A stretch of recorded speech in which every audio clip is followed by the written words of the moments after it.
Pak Haris Turino. Baik, terima kasih pimpinan. Yang terhormat pimpinan dan anggota Komisi 6, yang terhormat jajaran direksi dari 4 perusahaan yang pada hari ini hadir. Saya mohon waktu sedikit lebih banyak karena ini adalah banyak perusahaan-perusahaan yang cukup bermasalah. Saya akan mulai dulu dengan Perindo. Pak Sigit, ramalan saya terbukti Pak Sigit. Waktu kita kunjungan spesifik ke Manado, dan saat itu Bapak memasang bahwa target penjualan akan di atas 1 triliun. Itu adalah satu mimpi di siang bolong. Karena kenaikan penjualan 4 kali lipat yang dicanangkan tanpa didukung oleh adanya strategi yang tepat dan arus kas perusahaan yang benar, ini adalah satu kemustahilan, Pak. Saat itu saya katakan, sehingga saya minta Bapak merevisi targetnya sehingga lebih realistis. Ya. Kalau kita lihat Pak, penjualan dan laba bersih Perindo as of Juli 2022, kita memang mendapati angka ini lebih baik dibandingkan dengan 2021. Tapi kalau dibandingkan dengan RKAP-nya, masih di bawah 50%. Ya.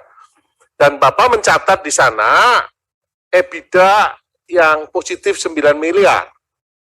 Ya. Tadi yang Bapak ungkap sebelumnya adalah laba kotor.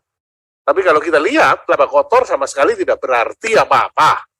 Karena EBITDA-nya kecil sekali, hanya positif 9 miliar. Dan kalau kita masuk ke bawah lagi, net income-nya masih negatif 36,2 miliar. Dibandingkan dengan target RKAP di negatif 13,4 miliar. Dari sini kelihatan Pak, bahwa beban bunga ini masih sangat membebani perusahaan gabungan ini, antara perikanan dengan Perindo yang sekarang digabung. Ya. Nah, rendahnya pencapaian penjualan, tadi kontribusinya ada 3 segmen, Pak. Fish processing, kemudian jasa kepelabuhanan, dan produksi pangan.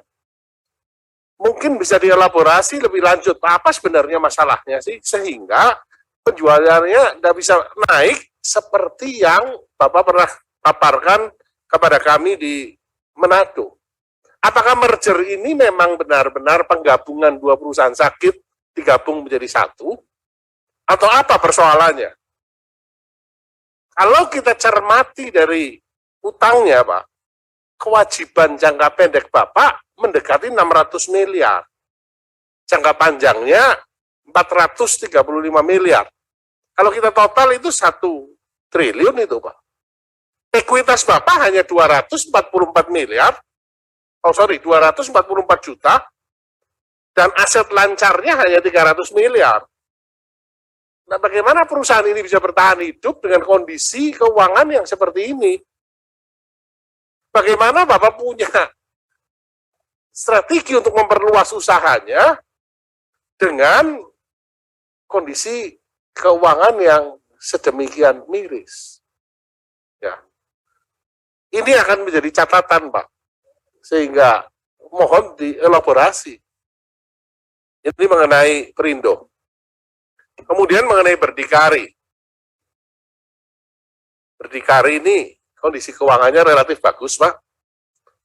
Pendapatan maupun laba ini dibandingkan dengan RKAP sudah tercapai, Pak. Juga dalam hal penugasan pemerintah juga menunjukkan kinerja yang bagus, pencapaiannya di atas 100% untuk unggas, untuk impor sapi, dan impor daging.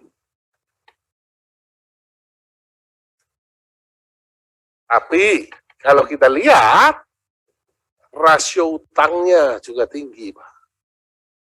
Perusahaan Bapak dibebani oleh rasio utang yang sangat tinggi. Total liability-nya 986 miliar, mendekati 1 triliun, sementara asetnya juga hanya 1 triliun. Saya tidak dapat informasi apa-apa lainnya di neraca.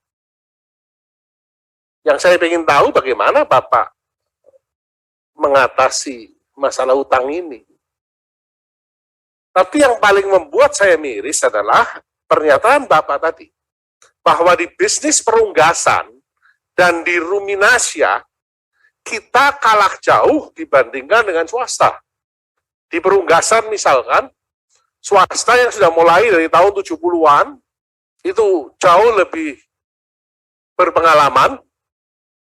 Dari sisi ukuran bisnisnya, swasta jauh lebih besar, dan mereka jauh lebih efisien.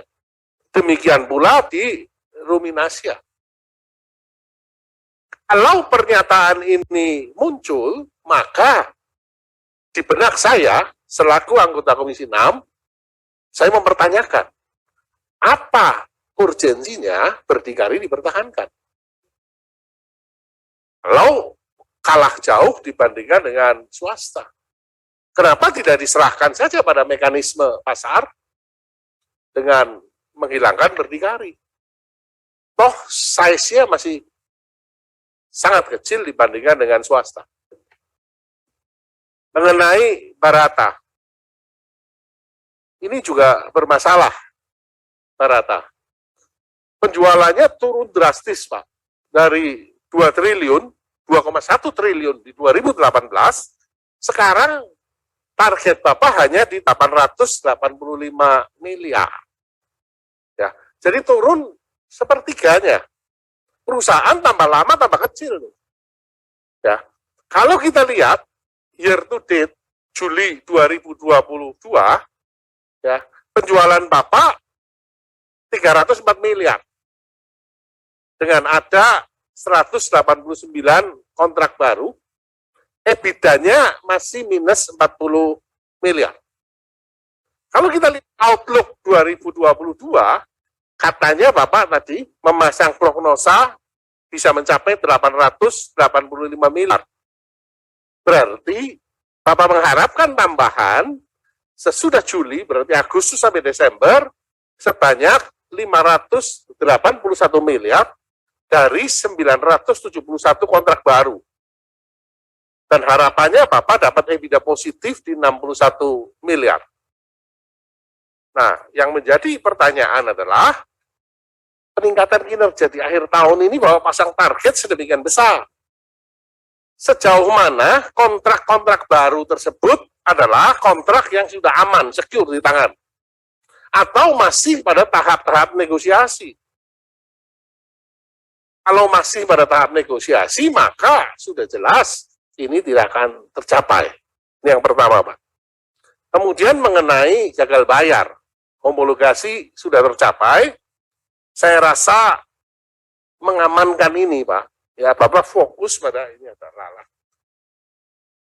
Bapak fokus pada market yang paling potensial dulu, Pak. Yaitu sesama BUMN. Ya, kalau kebanyakan fokus ke tadi karset di luar negeri, ya, dari Amerika segala macam, saya tidak tahu apakah ini secure atau tidak. Ya, kontrak-kontrak antar mitra BUMN rasanya bisa menjadi fokus untuk mengamankan sehingga Bapak memiliki dana untuk memenuhi kewajiban homologasinya. Ya. Jadi intinya fokus saja ke cash flow available for debt services, Pak. Karena kalau tidak ini akan sangat berbahaya, Pak. Ya. Hal lain yang Bapak lakukan tadi peningkatan efisiensi internal, rasionalisasi karyawan, ya. Tapi kalau kita cermati, Pak, EBITDA per penjualan Bapak itu di 6,8%.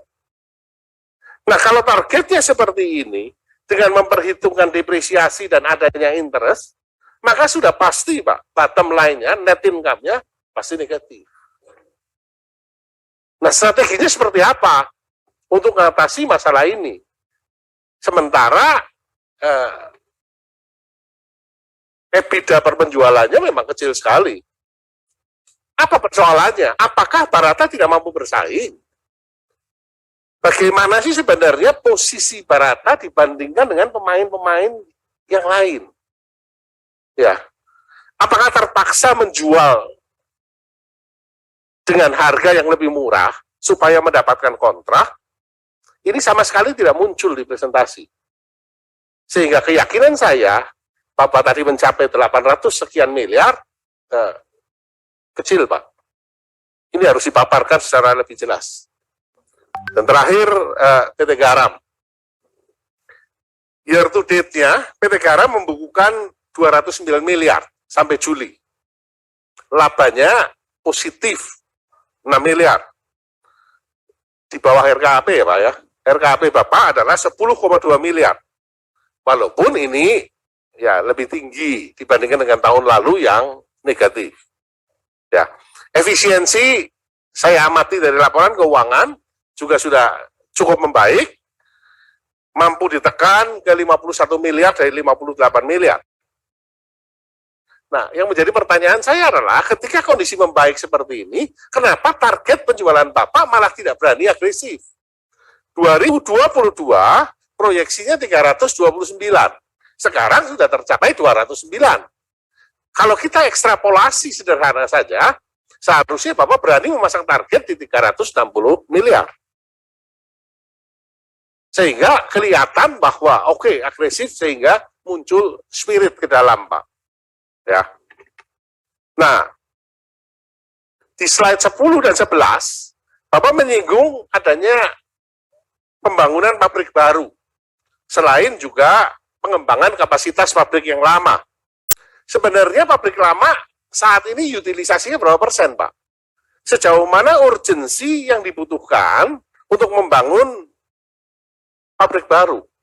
Dan sejauh mana PT Garam mampu bersaing dengan garam impor yang 90%-nya diimpor dari Australia. Terakhir, apakah Bapak sebenarnya punya dana yang memadai untuk pengembangan seperti ini? Karena saya sama sekali tidak melihat bagaimana rasio utang di perusahaan Bapak. Apakah PT Garam juga merupakan perusahaan yang heavily indebted? Karena datanya tidak dipaparkan di presentasi ini. Terima kasih pimpinan. Assalamualaikum warahmatullahi wabarakatuh.